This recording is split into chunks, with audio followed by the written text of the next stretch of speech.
Whether you're thinking about quitting your job, starting a side hustle, or just curious about the realities of being your own boss, this podcast explores the possibilities of being unemployed for a living. Hey, welcome back to another episode of Unemployed for a Living podcast. I'm Ken. I'm Cory. And so I'm going to do a follow-up just real quick. Last week, I loved last week's episode. We were talking about whether 3D printing was a good side hustle or could be a good side hustle. And you jumped in. Yet to be determined. Both feet. And you did, you weren't expecting how to far get I your jumped 3D. in. Oh, there it is right there, folks. Look at that. If you're watching on YouTube, Cory already received his 3D printer. It came faster than we thought it was going to. Yes. And so I am looking forward to later on having a follow-up episode on that. Just super cool. You've been showing me some pieces and parts that you've done so far. It's just fun. In testing. And it's a lot of fun. The problem is now I've run out of filament. I've got to wait on filament to get here, so I can't print anything. But it's going to force me to sit and really learn the design side of it even more. Yeah. Like get in there and really dig in. And had some really good comments last week on folks that have been doing 3D printing. I saw that. And they broke even on their printer in like 5 months. Like, I need his phone number. Like, what are you doing? For sure. Yeah, check back in. So I replied to the comment there to see if we could get some more info about that. So very exciting. Awesome. That was cool. And I wanted to give another shout out right here at the beginning, because I received some mail the other day, Cory. I think you had got some too. Went to the P.O. box and I know what you're talking about. Duck got nuts. Some duck nuts. Shout out to a good friend of the show, Flipping Out with Dave. It's always fun to go to the P.O. box. He has a new name now. He switched the name. He did. Yeah, he switched his name. You're gonna make me put my glasses on here. He's under a new name now. I gotta look it up because I had to check on Instagram. I was like, did he change his name? Because I knew who it was, but it is. He did change his name now. Let's see. Is that it? Yeah, it's Dave's. What was it? Dave's Deals? Dave's Deals. Dave's Decades. Dave's Decades. What formerly known as Flipping Out with Dave. Yep. But yeah, sent this nice can of duck nuts, and they're delicious. I've been eating them already. Got a cool stickers. Couple of cool stickers in there too, and just a really nice note. Which is always good to hear from somebody that watches the show or listens to the show and appreciates what you're doing, and that one hit a soft spot for me because I'm a big Ducks fan. Not any sports team, but I like Scrooge McDuck and Darkwing Duck, and like I'm a big fan of the cartoon ducks in history. Not so much Daffy. Well, I do like Daffy too, but Darkwing and Scrooge are my two favorites. So when I saw that, big fan of duck nuts now. Have you eaten? They were not bad. They were not bad. I ate my can. They're gone. Seasoned with duck salt. Yep. So they're very salty and very good. So thank you, Dave. Appreciate that. Appreciate that, and all the listeners and everybody that tunes in every week and leaves comments and just it kind of furthers the show for us, knowing that maybe we're on the right track.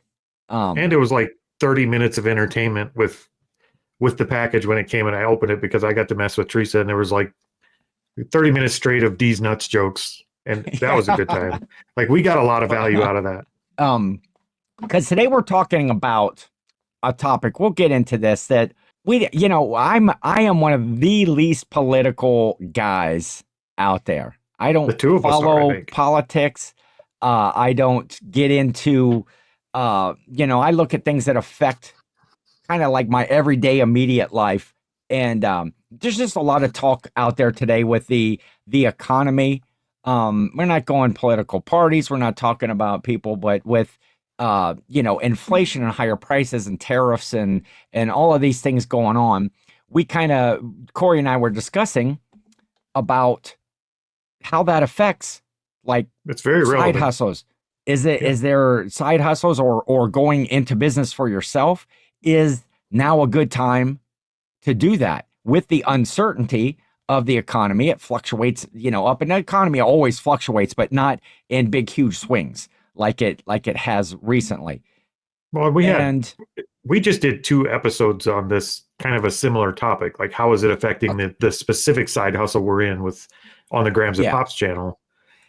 And I think you always, like, the sky's always falling somewhere, no matter, sure, depending on what news station you're listening to, if you listen to that kind of stuff. But there's always recessions. There's always, bad economies. There's always inflation. There's always something to give you an excuse in business. Yeah. And so we kind of wanted to address it here. And see how does it really affect you? Get into something, that uncertainty of it's like, maybe I should hold off on this. And I guess a lot of that just really depends on what you're doing, what you're wanting to do, or how willing you are to change and pivot into something different. Maybe you've had a great idea, but in this, current environment, it's not the best direction to go at this time. Is that fair? It could be. Maybe. It could be an absolute gold mine for you right now. Depending on what it is. Yeah, I mean, just in general, if everybody in the world is saying, go this way, I tend to go the opposite way. Like, when they zig, I zag. I've always done that in business. I've always done that in life. Like, I'm very contrary, which is evident in our episodes a lot of times. So it is. I was going to say, really it's very on brand for me when things go to crap and it looks like everything's on fire to say, this is the time to start this business that I've been waiting for. Like, right now is the time to get in. So there are 2 sides of this coin for sure. Yeah. And, I think in this sort of economy, I was doing some research and things like that. And even when prices are high and inflation and all the uncertainty, is people are still spending money. People are still buying things. They're just buying differently. Some people claim up. Some people don't buy anything at all. I think that's a good point to make. That's a good point to make too. A lot of people are saying in this economy and the prices are high and you can't get things and inflation's up. And a lot of that is based 100% on fear. A lot of that is based on watching whatever news network you're watching. And if you shut them all off and go to your own store, are prices that bad? Our eggs are around $3 a dozen here. Like, I know that's not the way across the country, in every place, but a lot of the stuff that is making people clam up is fear of what could happen. It's not what's actually happening. So I do think you have to differentiate between the two, because fear stopping you is the same thing as not starting because you think you're going to fail or you're not 100% it's going to work. Agreed. It's fear-based. You have to be able to step past that. Yeah, and there's all kinds of options out there. You need to look for some. So I guess that question is now a good time to start? That's kind of where we were going with. Is now a good time to get into a side hustle, to get into even going self-employed, full-time, not something that's just a side hustle. It's the perfect time. For me, it's the perfect time. Okay. Why do you say that? I say that because a lot of people won't. A lot of people aren't. A lot of people are doing what you said. They're clamming up. They're holding their money. They're holding on to that dead-end job that they hate and they have to go to work every day, but they're going to hold on to it for dear life. To me, that's the perfect time. That's the opportunity you wait for when everybody else is. They're clearing a path for you. Do you have the guts to step onto it? And this is the time when I love starting businesses. When everything looks hopeless to everybody else, that's when I want to jump in. I mean, the opportunities are crazy. There's not a lot of people. If people do stop buying, you're going to get better deals when you are the one buying. If you're producing a product and you have to buy materials, when the rest of the world stops buying, you're going to get that stuff cheaper, despite the tariff scares and everything else.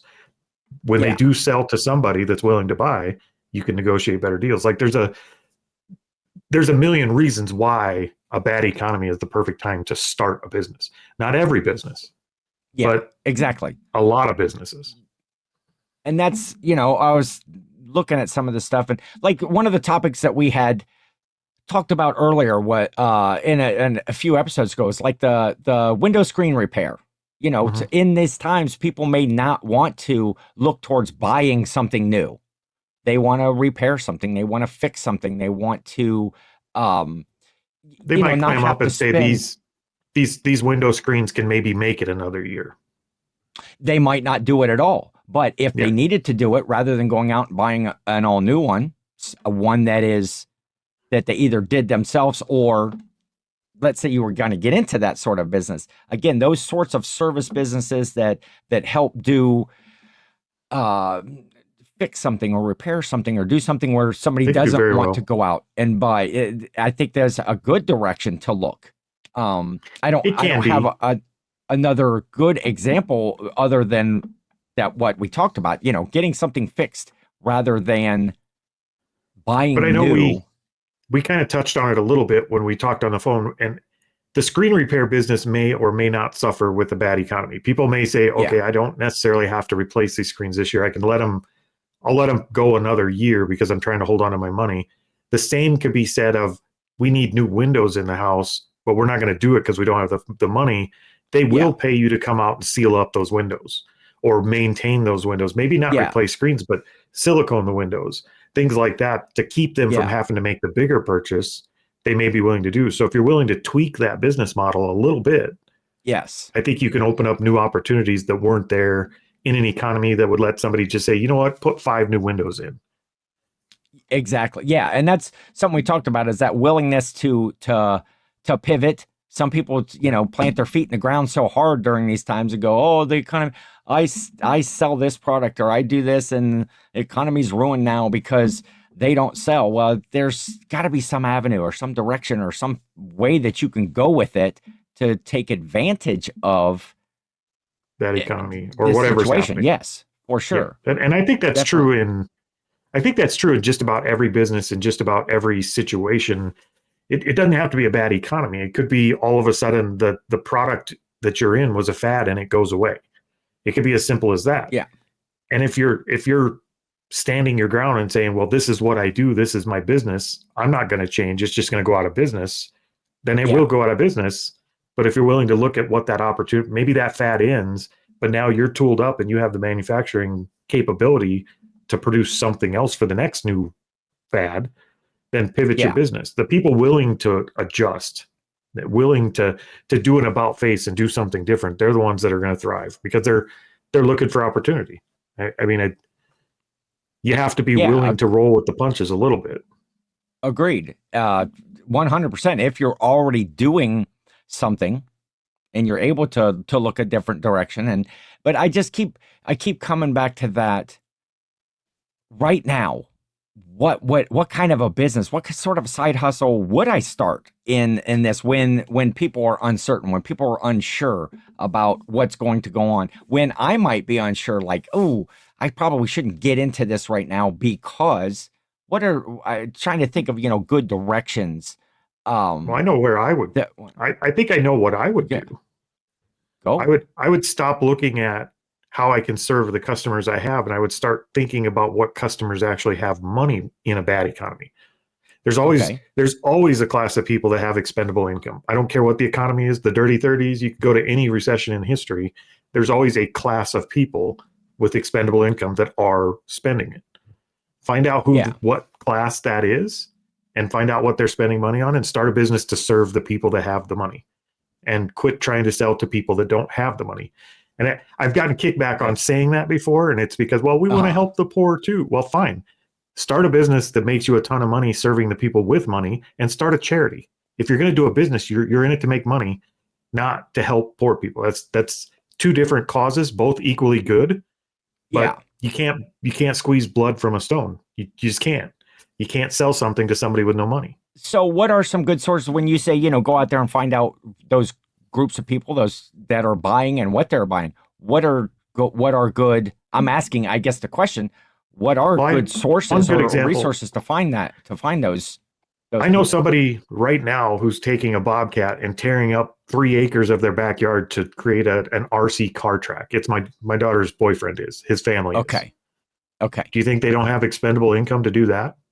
Like they're the economy is what it is, and they're renting a bobcat to tear up part of a yard so they could race $400 cars and jump them into trees and shit. They have money. Like, figure out how to serve that. What if you sell plans for go-kart tracks, design them and sell them the plans? What if you figure out how to manufacture parts for RC cars, or replacement batteries, or reviving dead batteries, or create the wheels for the car? Like, there's so many parts in that for people that have that expendable income. And I would say, I don't know the family. I don't know how much money they have. But if they're doing that, they're obviously not worried about tightening up the hatches and not spending money. That's something that people with expendable income do.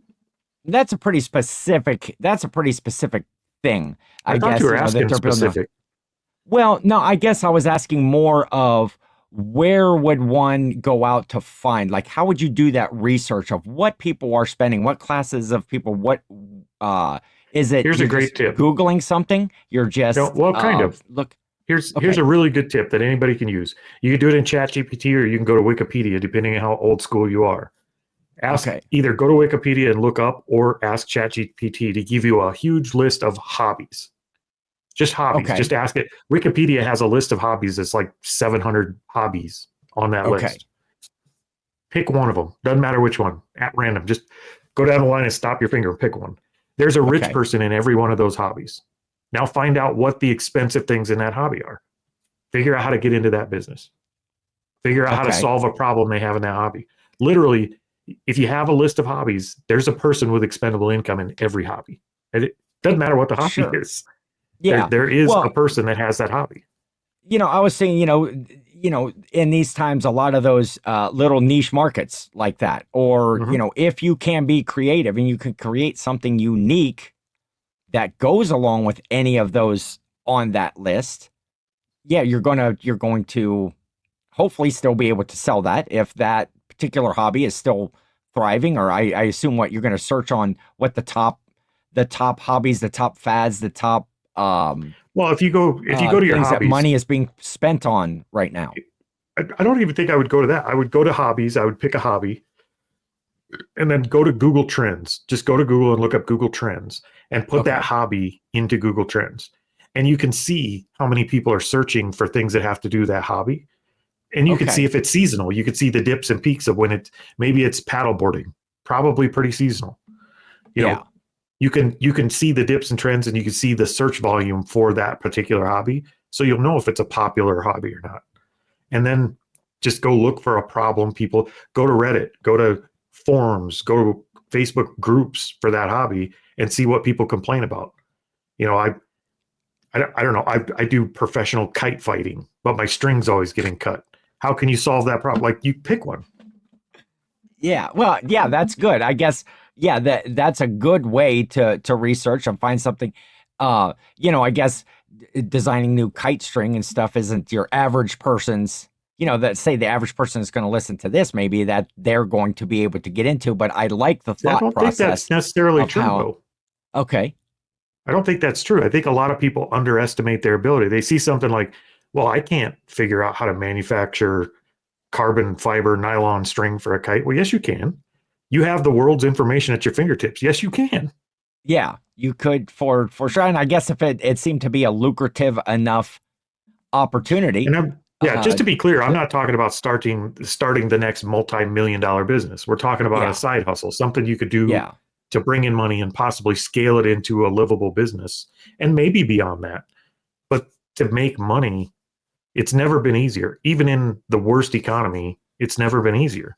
Like, they're just out there waiting to be picked off the tree. If I had 6 of me, I would have 6 more businesses tomorrow. Like, it's that simple. I lack time more than anything else. There's never a shortage of businesses. If I'd had 6 more of me, I'd probably have like a pizza party or something. I'd invite all of me over. We just have a pizza I only party. laugh because I know that's true. Really wouldn't be doing a whole lot more than what I do. Yeah, because I'm pretty whatever. We know I think through stuff more. Not that I think about it more before I start things. And I think there's a large group of people that are like me, that it's like, You oh, I'm talk just not yourself going to out go of out it, there though. and find. Well, I do talk myself out a lot of stuff, but I have tons of great ideas. It's like, oh, I could start this, and then I overthink it. And we've talked Well, about let that me before. ask. I have a good But question about that, and it's yeah, not about you personally, but if you had a really great idea, but you had 6 more of you surrounding you, and you could say, okay, I think I could probably start this business for $100, and I'm not going to think it to death. I'm going to give this $100 to Kim number 6 and say, yeah. no thinking about it, just go do it. And then I'm going to start thinking about other ideas. And you could take yourself out of it and just give the $100 startup to somebody and say, go Oh, try to make this work. Do you think you'd start more? Like, do you think that would work for you? probably so, because I'm always the one that's in my way. 100%. I'm always the guy that stops the idea, has that fear, gets, I don't know, scared's the word, about doing something. And especially in these times, and I say these times because there's always these times, but when you look at, and that's where we were. So when you're looking at, the current economy, and saying, oh man, we've been talking about doing side hustles and have people start stuff, and man, is that good advice? And well, it's always good advice. I think you Probably had more said, relevant now. and we talked about, whether it's a good time to start, and you had said a quote. I gave you credit for the quote. You said you've heard it before, but you said the best time to start anything is yesterday. Yep. And I thought, oh, that's cool. Yeah, okay. If you'd have started yesterday, well, number one, if you would have started yesterday, you already probably been building on something. But waiting around to do something, or using an excuse. Well, Which there's I this is use a lot probably of more excuses. relevant. This is probably more relevant to you than most people I know. The reason it's so important, the best time to start is yesterday, is because once you start, you have a whole new set of problems to focus on. You no longer have to Yeah. focus on, should I do this, or what's the first step? You're in the mud. Now your immediate problem Yes. is, okay, my left shoe is stuck and my right shoe's untied. What do I do about that? You're not thinking about, should I start anymore? You're doing it. So getting Yes. started and getting to that next set of problems pulls you out of that. Should I start this? Is it a good idea? What if this happens? What if, like, Yes. just starting it and getting in the mud with it pulls you out of that mindset completely, and then you're in it. Yeah. So starting yesterday is the best time to start. And I agree. And right now, I start thinking, okay, what could I do? What would I do? People are nervous and scared and stuff. What if you had a way to help them save money? Just save money. I said that earlier. Fix stuff instead of replacing stuff. Yep. Learn a new. Just go out and learn a new skill that's in demand right now, something I might not even know, or something that the folks listening might not even know right now. Doing some of that sort of research into we were talking yesterday, you were talking about chickens. You always talk Dang about chickens. It always comes back to chickens. It's always because the eggs are way up, and all the people are gonna go But buy they're a not. chicken coop. Well, yeah, you did. Some places they are way up. In your area, they're not as much. Well, I don't eggs are up usually in buy eggs. California, maybe. I don't know. Yeah. I don't know that for sure. I I know see in my stuff, area, eggs are not up. Like, the but eggs are normal priced here. I've heard a lot of, let's just use that for an example, though, that people, the price of eggs, and all these people are going to go out and they're getting their own chicken coops, and they're getting their own chickens. They're going to raise their own eggs because the price of eggs are going through the roof, and we're not going to be able to get our morning, sunny side up. How do you there's like like your 7 eggs, Cory? businesses in a row. Are you an egg eater? I like eggs, but I don't eat them often. Like, I'll eat eggs in noodles and muffins, but I don't just go order eggs often. Like fried eggs, like a scrambled eggs or fried eggs, Yeah, or I'll sunny eat side that, up, or but it's not a regular part of our diet by any means. I don't have a lot. I don't even know why I'm talking about eggs like that. That wasn't even the point. The point was that, the whole, people are wanting to get a chicken coop, wanting to do and there's so many opportunities that we talked about with just chickens. that one little thing, the high price of eggs, and people get nervous about that, and I'm going to start raising my own eggs. And how many business opportunities? Go out and build chicken coops for people. Go out, or just design a good set of plans with all the material lists and stuff and what you need to do. Research, how to care for chickens. You were talking about that you used to breed the chickens. You would save so many of the eggs, hatchery. And here's another product idea that's very relevant to the tariffs today. There's a couple of different automated chicken doors that open and close at sundown and sunset, or sunrise and sunset, to let your chickens in and out of the building. Okay. Most of those are made in China. The prices are going to go up. That is not a complicated product. 30 minutes on ChatGPT will show you how to build a freaking automated chicken door. It's not hard. Yeah. Like, build a chicken door, produce it, and sell it locally, like domestically. You'll be able to compete with the tariff prices. So there's literally like 7 different businesses you could go. When we first got our chickens, we had a whole bunch of them, and chickens molt every year. They shed their feathers, a lot of them. You pick up like a dozen chicken feathers and sell them on Etsy for like $12. Like, it's crazy. Really? They sell chicken feathers to crafters for like, okay. So you're raising there's chicken endless feathers. Opportunities in just chickens. Like, it's such a dumb little thing, but if you're looking, it's there. You could sell the manure. Like, you could sell the eggs. You could build the chicken tractors for moving around your yard. You could hatch the eggs. With a wine fridge and about $30 worth of parts, we built an incubator that would hatch 200 eggs every 21 days. It's not hard. And you can sell the chicks for $5, $6, $8 a piece, and they never stick around. People are always saying, "I want chicks." They go on Facebook Marketplace as fast as you list them. And now, if people are wanting to start their own chicken coop or whatever, that was just like one example that, I've heard people around say, "Oh, I'm going to," either they started their own, they went out and got their own chicken coop because they thought the price of eggs were going to be $12 a dozen forever. And it's a long-term commitment business. Like, if you buy baby chicks, they're not going to lay eggs for like a year. So buckle up. Yeah. It's going to be a little bit. It's not an easy business. I'm not saying that. Yeah. But it is lucrative, but it comes with its own set of problems. You got to keep them from getting killed by raccoons and minks and dogs, and it comes with its own set of problems. And if you're not a problem solver, you're not going to stay in business. If you're a problem solver, you could get dropped into any business and you're going to be fine. Yeah. And if you're not a problem solver, as I've been doing more, as we've been talking about the ChatGPT and the different AI stuff that, I'm learning a lot of stuff about things that I didn't know about, that I could, Google. This goes, before you could, I'm learning these things. And it's cool. It's interesting. It's fun. I love ChatGPT. Like, it has done so much for me. Like, in business, it's like having your own little battle buddy. Like, you have somebody to talk stuff out with, and it comes up with some fairly intelligent conversation. Not all of it. Some of it, you're pretty sure that it was drinking the sour milk too long. Like, but a lot of the conversation is really intelligent conversation that'll help you move your business forward. Like, I never had that before, because if I try to talk business with Teresa, her eyes glass over and I got to put pillows behind her in case she falls. Like, she doesn't like that stuff. Yeah. And that's, I'll give an example with Jill, when we talked like AI in one of the first few episodes and stuff, and she's totally against the whole AI stuff because she thinks that it stifles that creativity. And, did somebody really write that song? Did somebody really write that book? Did somebody, and there are people that are cranking out books, just AI. Here's a topic, write a book, boom, put it out under their name or whatever. Not good ones. No, they're not as good for sure.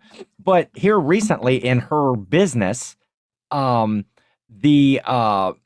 software that she uses to keep notes for her clients has now added an AI element to it, to when you are talking with a client, you can just have that record, like even just with your phone there. And then it will interpret that whole conversation and it will produce the notes, which then in turn allows her to get billing and stuff done much quicker, because she used to get notes that, piled up, and you don't get paid until the notes and everything is finalized from the actual appointment. And so now she's seeing AI in a whole different light. Oh, look at this. Joe gets a slow clap. I love it. It's gonna pull you in. If you're not using it in some way, you're falling behind. I love that, even in a small way. If you can figure out how to make your life easier with it, I love that. And on, with our topic, again, it's a great resource to start looking into what in a particular type of economy, or even in your area, and what is a good direction to go for. So maybe you don't know, maybe you don't have a specific talent or a skill or whatever, but you want to do something to either supplement your income, save for something. You want to take a vacation, but money's a little bit tight right now. You want to do whatever. It's a great resource for having this discussion that we're having right now is, hey, should I start something right now? And if what, give me some directions, give me some, when it says, creative niches or something are good. Well, what are some of those? What are some things that might work in my area? What are people spending the money on? It's just a great, again, this wasn't supposed to be a commercial. They're out there. But yeah, they're out there. I mean, there's opportunity everywhere. You just have to look for it. So I don't think this is any worse a time to start. If anything, I think it's a better time to start than ever. So to me, I don't see less opportunities around. I see more, which is hard on a guy like me because I want to go jump on those opportunities and I physically don't have the time to do it. Like there's people right now that are scared to death of what's coming, and the tariffs, and the economy, and the inflation. Yeah. I'm going to sell my entire collection of whatever I've been collecting my whole life because I might not be able to make it through next year. I'll buy it. Like, sell it to me. That's what I mean. The opportunities are everywhere right now. And you just have to be open to looking for them. I know that's just in, our kind of business that we do regular as, being resellers. There's so many opportunities that I've seen being a reseller in either the types of stuff you sell, or again, buying those collections, buying the stuff that people that are scared or, need the extra money or have been affected by some of the, things that are going on. They might have, because employers also are buttoning up, fidgety and get scared, and they might, lay off folks. They might just let you go outright. And if that hasn't happened, I'm not saying that's going to happen. I'm just saying now's a good time to start looking for those other avenues to go down. Other little side hustle. It's always good to have that can be turned into a self-employed business. It's always good to have something in the back of your head that if everything went bad, I could do this. And I'm not talking like a bug out bag and a box of shells. I'm talking like, what could you do to make money if everything went horribly? If you lost your job tomorrow because the company went under, what's your backup plan? How do you get through, other than burn through your savings until you get another job? Do you have something you could do to go make money? And I think more people have skills they could apply to that than they think they do. And matter of fact, our side hustle finder tool we mentioned in like first or second episode, go ask ChatGPT, because you're way more critical on yourself than the rest of the world is. You have skills that you don't consider skills, but if you've done one thing one or two times, you've done them one or two times more than somebody else who might have the money to pay you to do it. So you have skills. Yeah. And then just applying those skills. And again, if myself, I got tons of skills, Cory.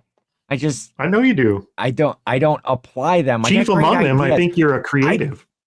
And using that, and not only, the trying times or tougher times, makes you be more creative in your thoughts and your ideas, not necessarily creative in producing something or creative in the ideas, but it makes you get creative in how you're going to keep your finances in check or maintain that level of that living standard that you like right now. And that's a good example of something that you can do to pivot in your own life. Like I have it pretty good here. We live on an acreage. We have 2 big outbuildings and a couple chicken coops, and like we have it pretty good here. If things got tough, I'm not attached to any of this stuff. It's just stuff. We bought it once. I'll buy it again. I'll figure out a way to make money and I'll get back to where I want to be, or maybe I don't want to be back in this spot. But I'm not attached to my lifestyle. As long as I have a roof over my head and my wife and I are in a good position security-wise, the rest I'm not worried. Like I'm not a materialistic person.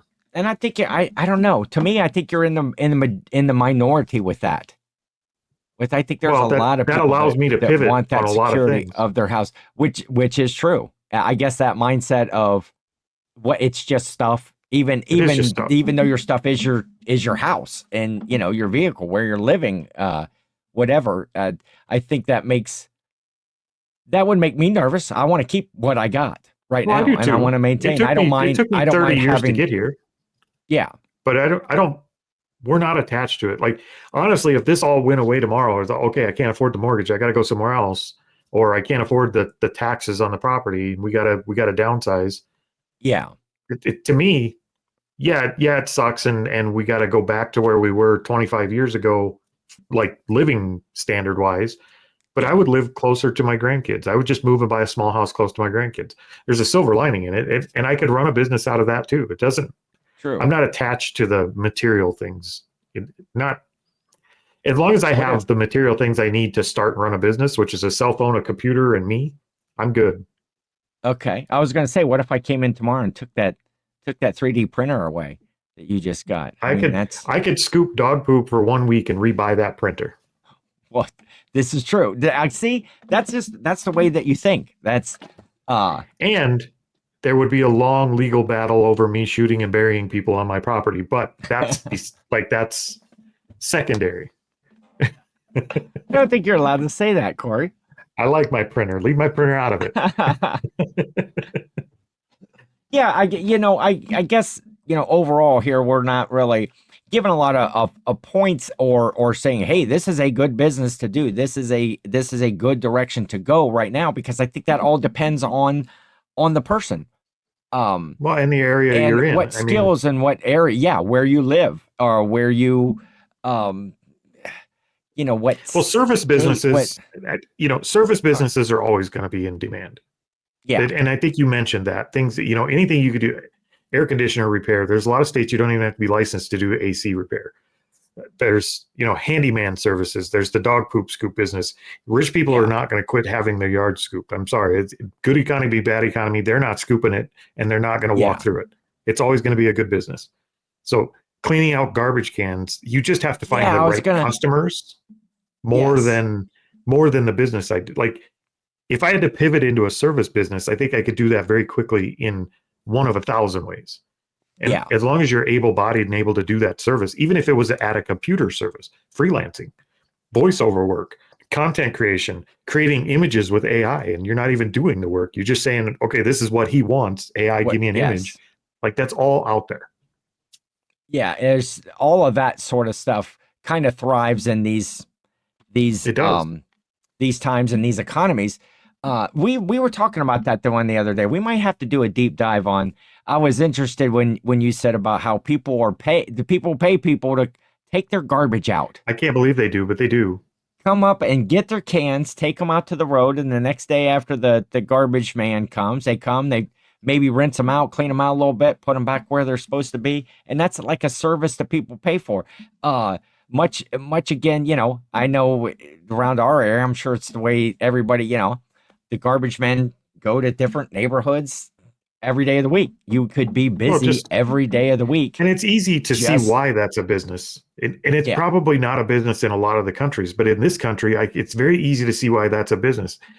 Yeah. You got the doctor's wife sitting in her house with her duckbill blown up lips from whatever they're pumping into them, and her fingernails 4 inches long, and the doctor's at work. She's not taking the garbage down.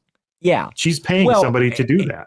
And even more so than that, my neighbors next to me, not my folks this way, but the folks are an elderly couple, and they can no longer get the trash can and the recycling bin out to the street. Okay, fine. That was a very nice. Now I feel bad about making fun of the doctor's wife, because the elderly would be a good customer for that too. And getting. They just can't do it. So, if you could get in touch with those sorts of people, what do you mean those, the elderly folks are, I'm sure there's all kinds of resources to go out and find people that need that sort of help. Again, they get their garbage to their can, which is like right outside off their porch. Yeah. But to just get it down to the street, and get it back, and if you're doing a little maintenance on that can, cleaning it out or something like that, if they slop garbage in there. Mow a yard. I mean, go old school on it. Yeah. Go mow a yard. How easy is that? And they also used to do all their own yard work, and now they have somebody that comes in and does it. Hell, I could make a living just off of my neighbors. And then people go, oh, you should just help those people, or you should help, No, you take no, away you shouldn't. from. And I'll tell you why you shouldn't. You should go over there and you should have them pay for the service once. I can help you. Let me help you. I'm going to discount at half price. Get them to pay for it. And then when you give them the bill, ask for their children's phone number, and you call their adult children and shame them into buying your monthly service. Like, why aren't you guys taking care of your parents? Why do I have to do it? Well, see, and that's just it. Right now, their children, adult children, do come over like pretty much daily, and they do stuff. And this morning, and when I left to run my errands, they're your like customers. all the rugs were hanging out on the front, over the front line. They were cleaning up and probably were either had washed rugs and letting them dry or whatever. But yeah, you could make a pretty decent weekly wage or monthly wage just off of one family. And I'm not talking taking advantage. If I could have my parents lawn mowed and scoop their sidewalk scooped once a week, all year long for $20-$30 a week, I would do that. Like, if there was a service there that would just come out and take care of that for them, so they didn't have to do it, and they were elderly and they couldn't do it, in a heartbeat. That's that. So, and I'm sure those adult children are your customers. I'm sure there's all kinds of people that are doing that sort of thing. Now I would have to say, I'm probably, if you were ever moving in a neighborhood, you would feel yourself lucky to get me as a neighbor, because I'm all the time, helping them, going over. The kindness of my heart. See, Cory's shaking his head no, he's not going over there. When they can't get the remote control for the TV to work. I'm the best neighbor. Why is that? Because you don't know I'm there. I'm not coming over. Oh. Matter of fact, I'm building a 7-foot tall privacy fence so you can't come over. Well, I see them out and about, and I help. I help when I can, or I'm always. We help ours too. If you need anything, you just call. And I gave them my number and stuff, and they don't ever call. It's usually if they catch me outside. Hey, I need some help. The light bulb in the hallway.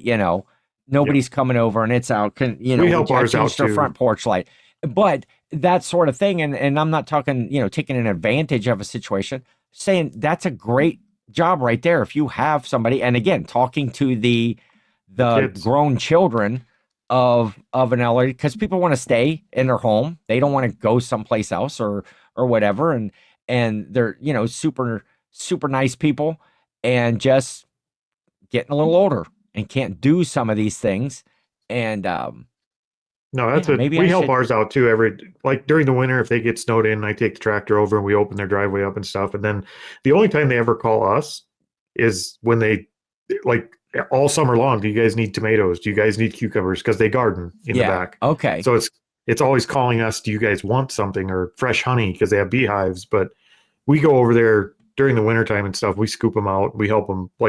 He had to take his burn barrel and get it in the back of his truck so he could take it to the dump. And I went and helped him with that. So their kids are in Minnesota and stuff. They don't have anybody close by to come help. So, but it's an opportunity. I mean, there again, that's just another opportunity to look for right next door. I don't have to do in that case, I'm already mowing. It doesn't take me much longer to just do their lawn at the same time. I take my trash down. Yeah, if I offered to mow their yard, they'd pay me to do it for sure. Yeah. So opportunities. I don't know. They're on 6 acres too. We're kind of off on a toot there, but I guess it's just showing. I think the moral of just talking. The moral of the story here is I think the moral of the story is there are so many opportunities. There's no lack of opportunities because of the economy. If anything, I think there's more opportunity. Yeah. I think that's kind of so yeah. We're thumbs up on this one. Yeah, it's an excuse. People use it as an excuse. You talked about the fear. People get that fear, and they want to just clam up and not do anything. But yeah, I think definitely a thumbs up on the question of in this current economy, or like economies? Is it a good time to start a side hustle or even go, into business for yourself? I mentioned it there earlier that do things, and Cory, you've said it 100 times, start small, do something, try it for 30 days, try it for 2 months, 6 months, something like that. Is it something that you like to do? Is it something that can grow? Is it something that gives good profitability? Something that you like, something that fits within your time frame and your structure? I think we need t-shirts made, like with my favorite saying in the world, what's the worst that could happen? Like, just go do something. What's the worst that could happen? You lose a little bit of time, maybe $100. Like, I'll is that going to change your life? I'll sell you one. I got a vinyl cutter right there. I got a heat press right behind me. I can make you up a t-shirt. I would like a dark gray shirt with bright orange words that say, what's the worst that could happen? And I'll buy one from you. Okay. Let me get my order pad out here. Hey, folks, did you hear? Custom t-shirt. Bam. I'm starting a Oneoff custom t-shirt business. Cory's my first customer. This could be the start of your $100 challenge, but don't charge me $100 for the shirt. I'm not going to play that game. I'm going to make it my first $100 in 30 days. Well, we talked about that before where, I have this equipment and I do stuff like that for fun because I think somebody will enjoy it. I do it as gifts. I do it for whatever. And the minute that somebody says, hey, that's pretty cool. Our softball team needs some shirts. Well, you do that. It becomes a chore. It's no longer fun. And I don't like it. And so, I'll trade you. I'll print you a 3D statue of Ken because I know there's nothing you like more than Ken. I'll print you a 3D bust of Ken for SSK promo. And I'll print right on the bottom of it the DOG trophy. Hey, we'll make our own Flippy. We'll make our own Flippy. And we'll give it to people and then take it back in like 30 days. Yes, that's the plan. Shout out to Amy. It literally comes with strings attached. It does, yes. We can pull it back. That should be part of the design. So, yeah. Again, just kind of some ramblings on stuff that we've thought about this week, and some buzz topics that everybody seems to be on, and we're still on that same track of anytime, yesterday, today, tomorrow is a good time to get started on a side hustle with that goal of being unemployed for a living. And if you disagree with everything we've said, like categorically across the board, then maybe side hustles and businesses aren't for you. But let us know in the comments. Tell us why you disagree with it. We want to know because we don't know everything. We just know what we know currently. Yeah. So educate us. But I would love that. I'd love to see. You want to do the unemployed for a living thing again? That was supposed to be the end, wasn't it? It was. Okay. Well, and I didn't think, but I thought, that worked out. So you want me to do time on unemployed for a living? I thought you were making an edit point right there. No, that was the end. You can stop the recording. Screwed that up. No.